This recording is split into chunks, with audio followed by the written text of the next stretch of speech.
Hello, hello les princesses, je suis super contente de te retrouver aujourd'hui pour ce nouvel épisode de Lundi, c'est parti! Alors, j'espère que tu vas bien, que tu as passé un bon week-end, que tout se passe hyper bien pour toi. Et avant d'aller plus loin, parce qu'aujourd'hui, on va aborder un sujet qui vraiment est complètement existentiel dans tellement de vies, chez tellement de personnes le fait qu'on est attaché au regard de l'autre. Il y a plein de gens qui me disent, oh oui, mais non, moi je suis pas attaché au regard de l'autre.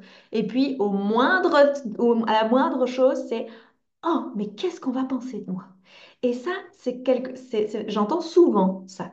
Je vois des personnes aussi bien de la vingtaine, de la trentaine, de la quarantaine, genre, oh, mais quand j'ai mon armure, je m'en fous, mais dès que je suis en société, je m'en tracasse. Et ça nous empêche de beaucoup de choses, le regard de l'autre. Parce que il y a plein de moments dans notre vie où il y a des choses qu'on rêve de réaliser. Je prends un exemple tout simple. On... je vous ai partagé ici ces dernières semaines mon voyage au Mexique, quand m'a traversé mon esprit, clairement, une petite voix intérieure, celle de ma conscience, vous voyez le Jiminy, me disait, c'est pas raisonnable, ça ne se fait pas, France. Tu ne vas quand même pas faire ça, c'est dangereux. Et toutes ces petites choses-là, ce sont des choses que j'ai entendues. Ce sont des choses que je perçois et donc, vu que j'entends cette petite voix dans ma tête, c'est un petit peu comme si c'était la voix des autres qui parlait. Et ça m'empêche d'écouter ma voix intérieure. Et donc, si j'étais restée non-stop attachée à ce que je crois être le regard de l'autre, je ne serais pas partie. Je n'aurais pas commencé cette initiation. C'est pour ça que j'ai aussi créé Deviens le leader de ta vie, deviens la leader de ta vie qui commence ce soir, aujourd'hui soir. Je t'ai mis le lien en commentaire de cette vidéo. Comme ça, tu vas pouvoir t'inscrire. On se retrouve à 18h30 heure belge française. C'est plutôt pour moi et c'est encore plus tôt pour le Québec. Et on va aborder justement tous ces sujets que sont le regard de l'autre dans sa totalité. On va aborder des sujets sur qu'est-ce que tu veux, quels sont tes projets, quelles sont les peurs, quelles sont les croyances qui sont derrière, comment t'en libérer et puis aussi comment passer à l'action. Parce que c'est génial de se libérer de certaines choses parce qu'il y a beaucoup de gens qui aiment faire des soins énergétiques, des soins karmiques, de la sophrokynésio et ainsi de suite et au final qui ne passent pas à l'action parce qu'elles cherchent à attendre le bon moment où tout sera nettoyé pour pouvoir passer à l'action. Et en fait, moi, j'ai tendance à dire, mais what the fuck, en fait, la vie, c'est maintenant. C'est pas parce que tu as nettoyé 14 générations de karmiques que tout à coup ça va aller mieux. Pas du tout. Et à un moment donné, c'est les transformations, elles se font dans l'action aussi. Ça ne veut pas dire que tu ne dois pas en faire en plus. Ça veut dire que tu dois d'abord passer à l'action et en même temps travailler là-dessus. Mais le point de départ, c'est l'action.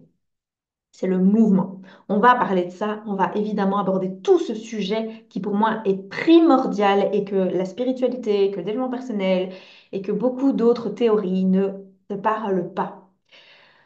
Pour revenir à le regard de l'autre, il y a vraiment trois clés que j'ai envie de te partager aujourd'hui. Tu as bien vu combien? Trois clés que j'ai envie de partager aujourd'hui avec toi. Alors d'abord, dis-moi si toi, sur une échelle de 1 à 10, si tu es honnête envers toi-même, moi je m'en fous, mais honnête envers toi-même, à combien est-ce que tu estimes que le regard de l'autre est important pour toi? Est-ce qu'il est plutôt 0 étant rien du tout, 10 étant très très important pour toi? Et moi, je ne vais pas me mentir, je pense que le regard de l'autre, dans la globalité de ma vie, il doit toujours être à 6 sur 10, peut-être même parfois à 7, ça dépend. Il est toujours bien là. Donc, c'est comment est-ce que on avance dans la vie vers ses rêves en ayant toujours ce regard de l'autre qui est là. C'est ça qui importe pour moi. C'est pas que tout à coup, ce soit définitivement terminé le regard de l'autre et que tout à coup, tu te sentes libéré totalement du regard de l'autre. Je ne sais pas si c'est réalisable à 100%. Je ne sais pas si un jour on peut arriver à 0 ou à 1, hormis avec l'âge et la sagesse. Je n'en sais rien. J'ai 37 ans et à 37 ans, ben, j'ai pas encore tout vécu. Mais une chose est certaine, c'est que j'ai développé des talents, des dons, des outils, plutôt, c'est plutôt ça, c'est des outils que j'apprends à mes clientes et que je vais te donner ici. Je vais t'en donner trois en tout cas, qui vont te permettre de pouvoir avancer, même avec un 8 ou un 9 sur 10, vers la réalisation de tes rêves. La première chose à faire, qui est attention, et note-le en commentaire, hein, ton évaluation. Ce serait top, ce serait vraiment top parce que ça met une forme d'engagement.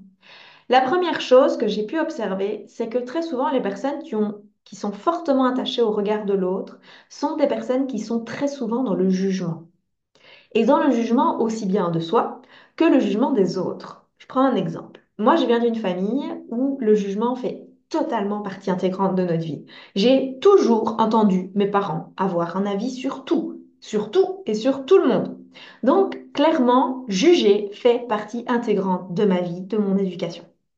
Et quand tu juges, je ne suis pas en train, j'aimerais bien que tu te mettes en observation de ce que je vais dire. Quand tu es non-stop en train de juger, oh, ma maman, elle est esthéticienne, pour te donner une idée, euh, j'ai, je l'ai toujours entendu quand on était à la plage, regarder les fesses des femmes et dire, t'as vu, elle a de la cellulite, celle-là pas, oh, elle a un beau ventre, ah, bah celle-là, oh, oh, c'est pas génial, oh, regarde ses sourcils, elles sont magnifiques, regarde ses yeux. Et donc, j'ai non-stop passé mon temps à analyser les gens. On pourrait juste imaginer que c'est de l'analyse, mais finalement, ça reste quand même du jugement parce que je suis non-stop en train de donner un point de vue. Et c'est plus fort que moi parce que j'ai été habituée là-dedans. Ce qui se passe, c'est qu'à force de tout le temps être en train d'observer les autres, d'en train de donner mon avis, alors qu'ils n'en peuvent rien s'ils ont de la cellulite ou autre, hein, aussi des cheveux longs, des cheveux courts, des yeux bruns, des sourcils mal épilés, s'ils sont maquillés n'importe comment parce qu'on leur a pas appris à se maquiller, j'ai, entre guillemets, comme je dis, c'est plus fort que moi. Mais je me suis rendu compte que plus je jugeais, plus le regard que j'imaginais que les autres pouvaient avoir sur moi était pesant. Et c'était lourd, lourd. Donc, j'ai d'abord appris à m'analyser. Avant de pouvoir se dissocier du regard de l'autre, c'est d'abord de se dissocier de son propre regard, son propre jugement. Et j'ai commencé par me poser une question. Qu'est-ce que cette personne s'autorise que je ne m'autorise pas? Et en fait, à ce moment-là, je ne suis plus, je contrecarre mon propre jugement. C'est-à-dire que j'ai l'envie de juger qui commence. Et au même moment, j'ai une autre question qui est comment est-ce que je peux apporter de l'amour et de la douceur là-dedans en voyant que l'autre s'autorise à faire, à réaliser, à être quelqu'un que je ne suis pas. Je prends un exemple. On est dans la rue, je suis avec mon papa et on voit une jeune fille habillée tout en gothique, des grosses bottes avec des grosses semelles compensées noires, toute bariolée de noir, des grands tatouages partout, des piercings un peu partout. Et clairement, ce n'est pas ce que mon père appelle la norme de l'élégance. Qu'on soit bien clair, en tout cas dans ma vision de mon éducation, bien sûr, parce que peut-être qu'elle, elle se trouve très belle comme ça. Et là, j'ai envie de juger et envie de dire, ah, moi non plus, j'aime pas du tout, je trouve ça moche. Mais là, je suis dans le jugement. Et donc, la première chose que je me dis, c'est, tiens, qu'est-ce qu'elle s'autorise à être que je ne m'autorise pas? Et là, directement, mon cerveau me dit, elle s'autorise à être différente, à être audacieuse, à casser les codes. Ok, et quand je suis là-dedans, oh, mais cette personne, elle m'inspire. Et quand vous êtes dans l'inspiration et que vous n'êtes plus dans le jugement, sentez dans votre énergie quelque chose qui est complètement différent. Quand vous êtes dans le jugement, on a tendance à se recroqueviller, notre énergie elle baisse, on est dans une forme de soit de l'envie, de la jalousie, de la colère, de la frustration. Quand on est dans l'inspiration, c'est léger, c'est fluide et on ne se demande plus, oh bah tiens, elle est moche. Non, elle est belle. Elle est qui elle a envie d'être et c'est parfait. Et observez comment vous pouvez switcher juste avec cette petite phrase toute simple. Qu'est-ce que cette personne s'autorise à faire, être ou avoir que je ne m'autorise pas? Ensuite, vous allez retourner ça avec le temps quand une personne va venir en vous donnant un avis. Je reprends un exemple, je reprends l'exemple de mon voyage au Mexique. Ma cousine arrive en me disant, tu ne te rends pas compte, c'est super dangereux d'aller toute seule au Mexique. Ça, tu risques de te faire violer. Je ne sais plus ce qu'elle m'avait raconté, mais un truc. Et là, vous retournez votre question parce que ça vous permet de prendre de la distance, exactement comme on a fait avec la personne gothique tout à l'heure, on met de la distance. Qu'est-ce que je m'autorise qu'elle ne s'autorise pas? Et là, à ce moment-là, vous n'êtes pas dans l'envie d'aller du tac au tac en se disant, mais quelle conne, elle a rien compris, ou de se dire, bah merde, elle a peut-être raison. Non, vous revenez dans votre posture d'autorité, de personne alignée. Vous savez que vous avez un élan, vous suivez votre élan. Vous savez que vous allez avoir toutes ces personnes autour de vous. Je vais vous expliquer des lois, une loi universelle juste après. Et vous revenez juste dans l'instant, qu'est-ce que je m'autorise que cette personne ne s'autorise pas?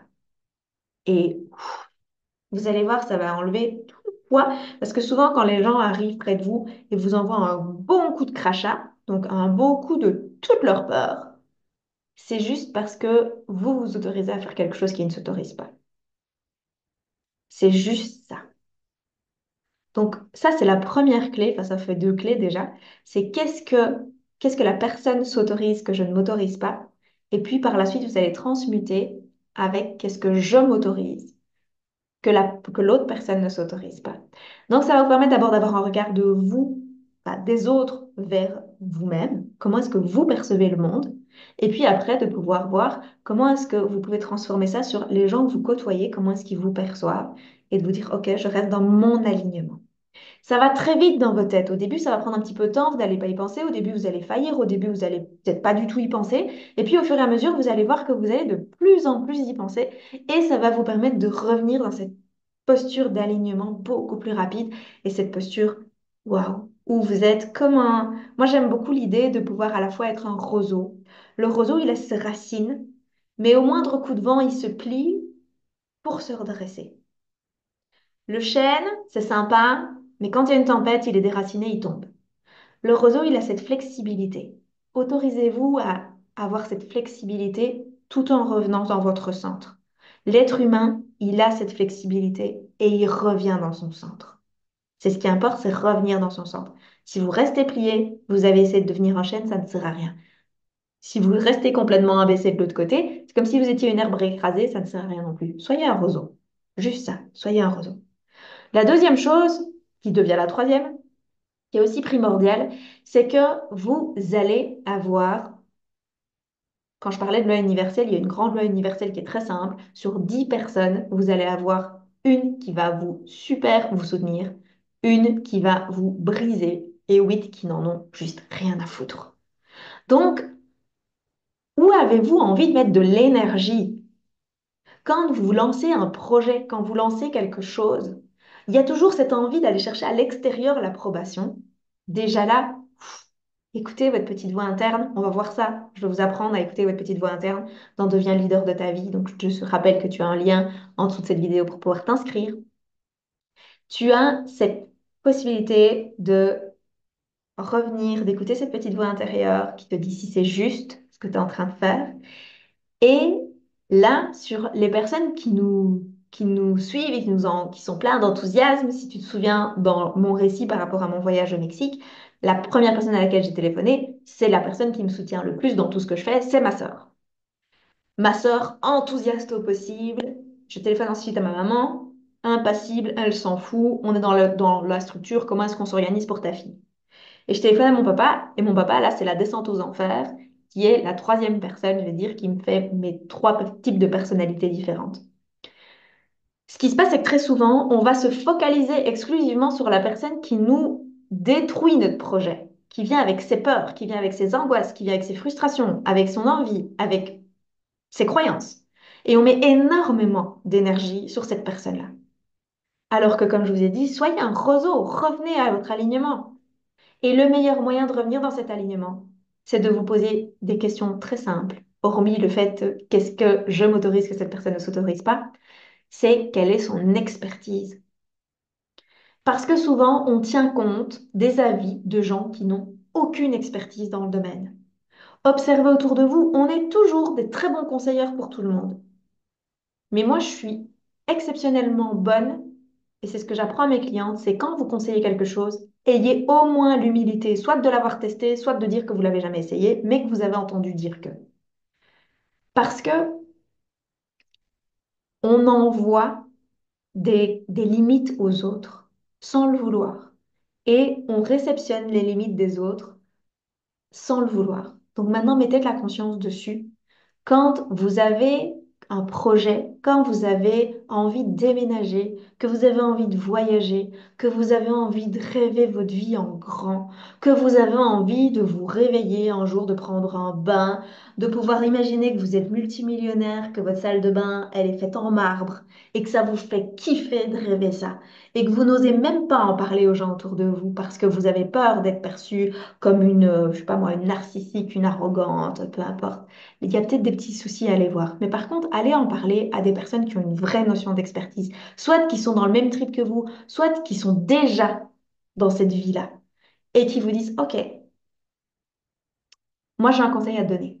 Et là, vous pouvez écouter les conseils de ces personnes-là parce que ces personnes-là, elles sont déjà des steps plus loin que vous, tandis que les personnes qui sont toujours en train d'imaginer que, prends mon voyage au Mexique, que le Mexique est dangereux, que je vais être violée, tuée, que je vais abandonner ma fille, clairement, ils sont 14 steps derrière moi, pas devant moi. Donc, inspirez-vous et ne gardez les conseils que des gens qui sont déjà passés par là. Les conseils des gens qui ne bougent pas dans leur vie, qui n'ont jamais fait des steps, c'est comme quand vous entrez dans une entreprise, on ne vous met pas avec le stagiaire qui est rentré 2 semaines avant. On vous met avec des personnes qui sont déjà là depuis un certain nombre de mois, d'années, de manière à ce que ce soit eux qui vous forment. Pourquoi est-ce que dans votre vie, vous avez tendance à aller chercher l'approbation de gens qui n'ont rien fait dans votre vie que vous avez envie de faire? Posez-vous la question et observez. Est-ce que vous avez envie de vous entourer de stagiaires qui sont pas plus loin que vous, voire moins loin que vous? Ou est-ce que vous avez envie de vous entourer de personnes qui ont déjà tracé le chemin, qui ont déjà expérimenté, qui sont déjà tombés, qui sont déjà relevés, qui ont déjà appris, qui ont déjà fait des erreurs, qui peuvent être des mentors?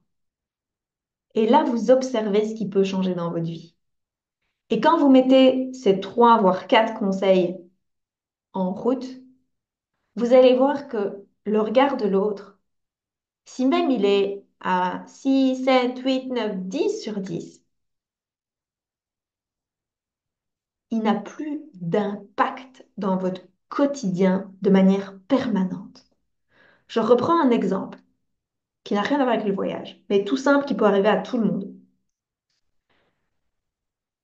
Je suis à un anniversaire de personnes que je connais pas très bien, mais on a été invités, enfin mon compagnon a été invité et je ne connais pour ainsi dire quasi personne. J'adore danser. Moi, j'adore ça. J'adore faire la fête, j'adore danser, j'adore être avec les gens. Et il y a personne sur la piste de danse. Et je me fais chier.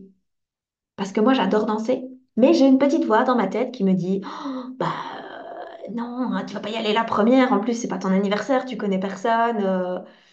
Et puis à un moment donné, j'ai l'autre petite voix qui me dit, et si tu t'autorisais à le faire, est-ce que tu serais fier de toi? Intéressant ça. Oui, je serais fière de moi. En plus, je m'amuserais bien. Et donc, je suis partie sur la piste de danse, mais c'était pas confortable. J'étais pas en mode pleine jouissance de ce moment. Alors j'ai fermé les yeux et j'ai d'abord laissé juste mon corps bouger sur le rythme de la musique, puis mes bras, et puis tout doucement j'ai commencé à être pleinement moi-même, à ouvrir les yeux et à danser. Mais on a ce petit dialogue interne et c'est à toi de choisir qui est-ce que tu nourris. La conscience du Jiminy qui te dit non, Pinocchio, il faut pas y aller, ou l'autre partie de l'élan qui dit on ne sait pas ce qui arrivera, ce sera peut-être dangereux, tu risques peut-être de mourir, mais oh, et si on y allait? Et si on voyait ce qui se passe? Oh. Et tout ça, ce sont ce que j'appelle les élans de vie. Et les élans de vie, on va en parler dans le leader de ta vie pour pouvoir vraiment aller reconnecter à ton essence, à te donner des autorisations, à retrouver une forme de puissance aussi et de posture d'autorité qui va te permettre de revenir plus rapidement en tant que roseau dans ton alignement. Je te souhaite de passer une excellente journée. Mets-moi ici en commentaire quel conseil des 3 conseils que je t'ai donnés. Donc, de te poser la question, qu'est-ce que la personne s'autorise que je ne m'autorise pas quand tu t'observes être dans le jugement? Qu'est-ce que je m'autorise que la personne ne s'autorise pas quand tu reçois un jugement, une remarque ou autre? Est-ce que tu fais attention à l'expertise des autres et observe que quand tu vas parler de ton projet à 10 personnes, d'office sur les 10, il y en aura une ou plus parfois qui vont te dire que c'est pas ça et qui vont t'envoyer un paquet de crasse. Donc, juste observe et vois comment tu vas faire le réseau. Dis-moi quel est le conseil que tu vas pouvoir mettre en place dès maintenant. Je te fais des gros bisous et je te souhaite une bonne journée. À ce soir pour celles qui sont dans Deviens le leader de ta vie et à la semaine prochaine pour un prochain lundi. C'est parti. Ciao, ciao!